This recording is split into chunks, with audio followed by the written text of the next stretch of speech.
Bro, I was just listening to this man's channel and like for real, on a real basis, like seriously, there really hasn't been any games really out there for me that grab my attention that I really want to sink like 80 hours into. Or matter of fact, just stream it and play it. You know what I mean? Like I just get on the game and I just turn on the stream and I just start streaming it. Like there really hasn't been anything like that. I don't know why. I don't know why there isn't anything like that. Long time. Minecraft, Rocket League, Grand Theft Auto 5 off and on, Call of Duty off and on. It's been the same games that I've been playing since 2015. I haven't been able to get into a game recently. I'm still waiting on Cyberpunk. A lot of games have been disappointing me, and I gotta say, this Tony Hawk remaster is probably one of the bright spots in the gaming scene for me in recent months. I've been looking for a game that's going to just encapsulate me, right? That's going to get me, to play this game for a long time. A game that's going to get me back into it. You know what I'm saying? Because to keep it a buck 50, I've mostly just been playing video games to keep up with my friends at this point in Discord and whatnot, so it's been tough, man. It's been tough for people playing video games, but this game has come along, and I think that this is the one that's going to really hold my attention for a minute. Now, I'm going to be honest, I did not play Pro Skater 1 and 2 back in the day. All my friends are talking about, oh, bro, it's so good on PS2. The truth is I'm just a really big fan of skating games, okay? I love skating culture. It's so dope, you know what I'm saying? I mean, I can't skate very well, at least, but there's something almost like addicting to a certain extent, just watching people who are really good at skating nail these tricks on like these crazy staircases or going down these crazy grind. Dude, it's nuts, you know? I really like the culture around it, and it kind of got me into the games. And I've been playing some of the more recent games. I already had played Skate 3 way back in the day with my cousin and whatnot. It was a good game. It's probably top 3 skating games all time, bare minimum. It might be the best. But I've been playing recent ones. I put like a few minutes into session. It just really reminded me of Skater XL, which is the one that I think I put a little bit more time into. And to be honest, that game is just, I don't know, man. It disappoints me a little bit. I mean, it gets like the basic fundamentals of skating and whatnot down, but it feels very, raw, very incomplete, very almost like it hasn't been fleshed out whatsoever. It doesn't really pack a lot of content. The best content, for the most part, is community created, which is cool. You can mod it and whatever. But they slapped a $40 price tag on that game, and I don't think it was worth it. Maybe 20 maybe, but 40, no. And I mean, we've been waiting for Skate 4 since the Obama presidency at this point. We're gonna have to wait a little while, even though they already announced it. So I was really hoping that this game was gonna pop in and be the one that really kind of filled that niche for me, that really is the game that I'm going to be able to play for a minute. Tony Hawk Pro Skater 1 and 2 Remastered is probably one of the best remasters I've ever seen. And I genuinely mean that. I haven't sat down and played the first original games, but I mean, dude, I grew up watching people play them. I understand the games, it isn't like I'm going into this completely blind or whatever, right? I never owned the games at home or anything, but, friends have it and things like that, so I already kind of knew what I was going to be looking forward to, and it pretty well fulfilled that exact need for me, I should say. The skating mechanics are awesome. I mean, there's so many different types of tricks, which I think puts it far and beyond competition like Skater XL. Skater XL, it has a handful of tricks that you can pull off. Nothing really crazy, but I mean, Tony Hawk's Pro Skater has it's so chocked full of different tricks that you can play around with, that just going through all the tricks alone, there's probably more content in these games than there is in, like, Skater XL. And that's a big part of the game, you know what I'm saying? You gotta have tricks, you gotta have the ability to pull off some awesome moves and shit, so there's just more base level content that's done better in these games than the competition right now. And also at the same time, the levels, I think, are better. I mean, for the most part with Skater XL, I didn't really play the few base maps that it had. I was playing community-created maps. In Tony Hawk's Pro Skaters, there's hella maps to begin with. They're pretty decent maps. There's challenges to complete. And then on top of that, there's free skating on these. You don't have to go for the challenges. I like the free skate. I think that's more fun than doing a lot of the challenges. Probably because I'm not very good at the game yet. I'm still kind of learning everything around it. But at the end of the day, I digress on that point. When you look at a game like Tony Hawk's Pro Skater, which is a remaster of games that are well over a decade old at this point, we're talking almost 2 decades, if not 2 decades, and it still has better and more content than its competition that's coming out right now. Now, sure, they added a lot of new stuff to the games coming into this. There's new multiplayer modes, and there's even competitive skating. But I was actually kind of I admired, to be honest, the customization in the game. I mean, you go to Skater XL, sure, you can download mods and stuff for your characters and whatever. That's sweet. But Tony Hawk's Pro Skater does all these cool things that a game like Skater does and streamlines and builds it into the game. You can create your own skaters, right? Which I have mine, okay? You can create your own skater. You can customize their entire outfit with even name brands like, Santa Cruz, Vans, Adidas, Nike, clothes that's really kind of centered around skating culture to begin with. There's so many different ways to customize like your board. There's all kinds of really awesome finishes and paint jobs and stuff. You can customize the colors of your wheels. You can customize what kind of wear happened on the board and the pattern on the top part of the board. It's sweet, you know what I'm saying? There's so much customization just with the character and skater that alone is something that you can fiddle with for probably hours once you get into it.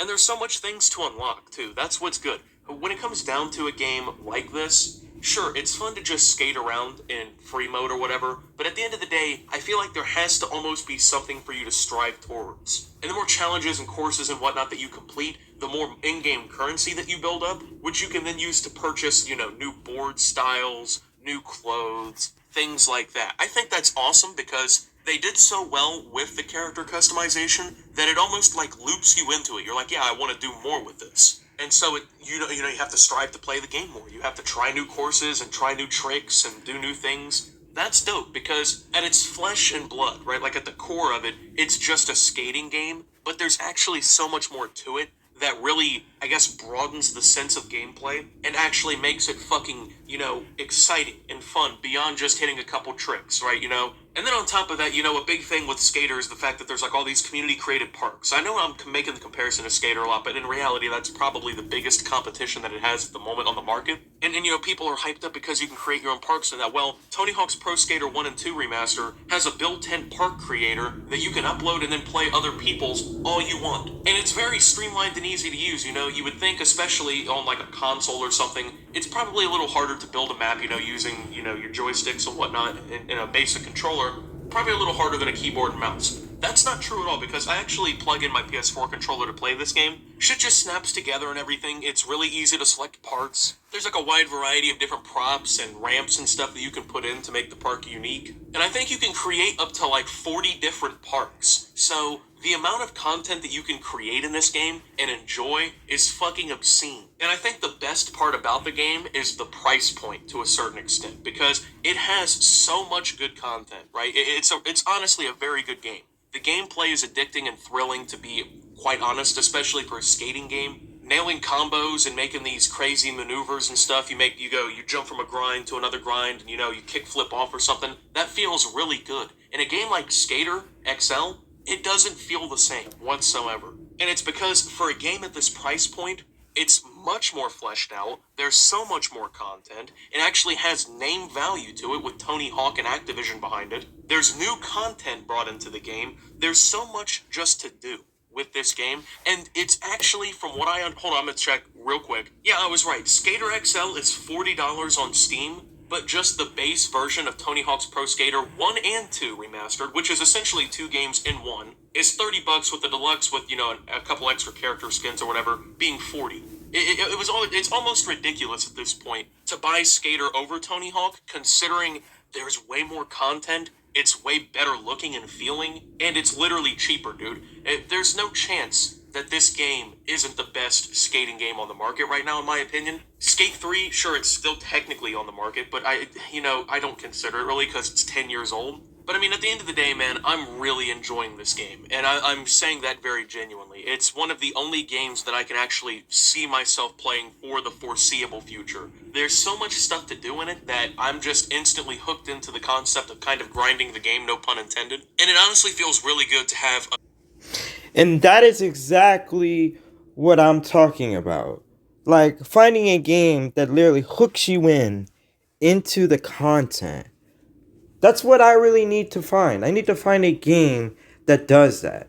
That really hooks me into the content. That as I'm playing the game, it's like, okay, I understand what the simplistic actions of the game are doing. But as I'm doing it, the game hooks me with unsurprised stuff that I'm more interested in, so then it gets me sucked in deeper. I want the game to be like a endless black hole. It sucks me in and I want more content from it because it interests me. It interests me so much to the point where I get lost in it, to the point where I don't even think it's a game, where I don't even know I'm playing a game no more. I'm just playing it just to have fun. And that's what it should be. Because most people, they are doing it. They're like, oh my god, I gotta grind for this amount of hours on this level and do this and that. I'm like, sometimes I feel like you just need a game to just casually play, or like a game that's just fun to play, that feels fun, that it is not a chore to you to just play it. It's just so fun that you would want to play it with friends if it had the option to. And that is the reason why games like the skating games are good. Like these, like Tony Hawk's skating games were fire. Like having the ability to notice spin on a totem pole, that was like the coolest thing I had ever seen. You gonna notice spin on a totem pole? I remember playing the GameCube version, and the GameCube version was fire. Like you could like do so much. You could jump over a helicopter. I'm like, wait a minute. I could jump over a helicopter as a mission? That's like legit fire. Or like ride a limousine. Like it had like so many crazy other missions other than riding the actual skateboard. Like you had one where it was like you're in a golf cart and I think you're trying to pick up like videotapes or something. That seemed cool to me. This is a lot of memories that I had remembered from the game, because I played Tony Hawk Underground, and that game was fun to me. But I don't know where everything went. I don't know, like, there's not that many games out now that they're making. There isn't any game that I can find right now that I'm like, the moment I see like the trailer, or the moment I see like the content, that I'm just hooked. I'm hooked and I want to start playing it now.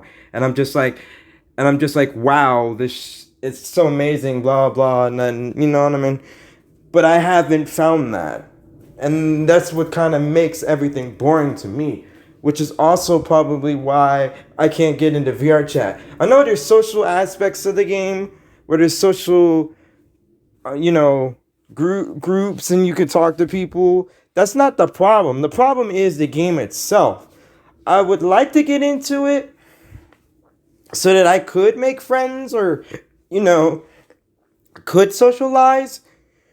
But it's almost to the point where even I myself, when I'm in the game, just sitting there, if I'm just sitting there in the game, not doing anything and just looking at it visually, like the vibe coming off of me from just staring into it, like it literally deters me from the game. I don't know why.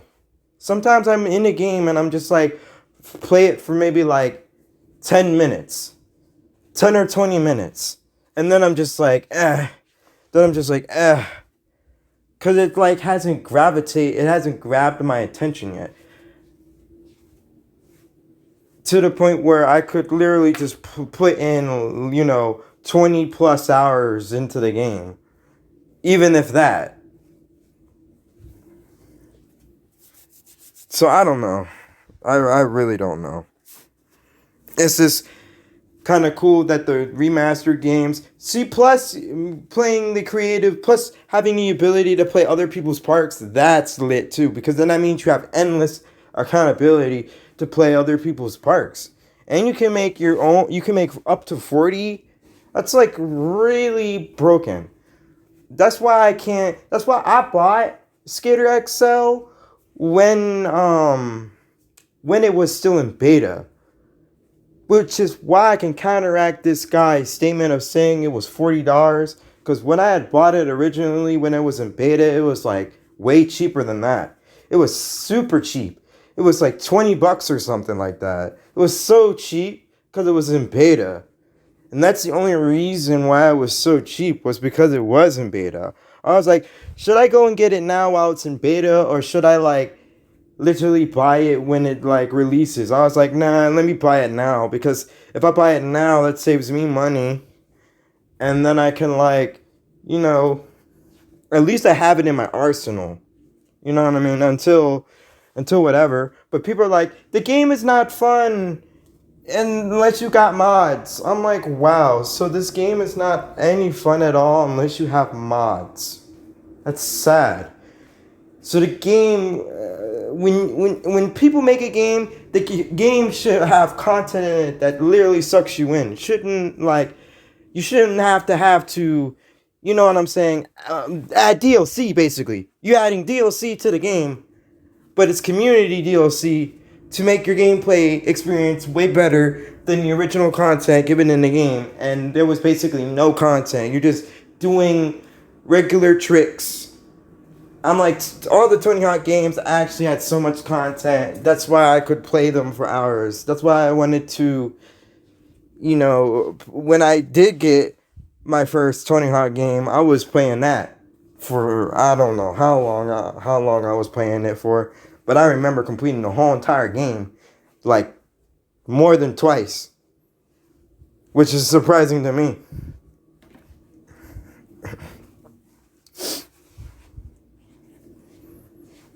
But the game I was playing had storylines, so most of the Tony Hawk games, when they got away from story, they just more like missions and see how many times you can do this trick, see how many times you can do that trick.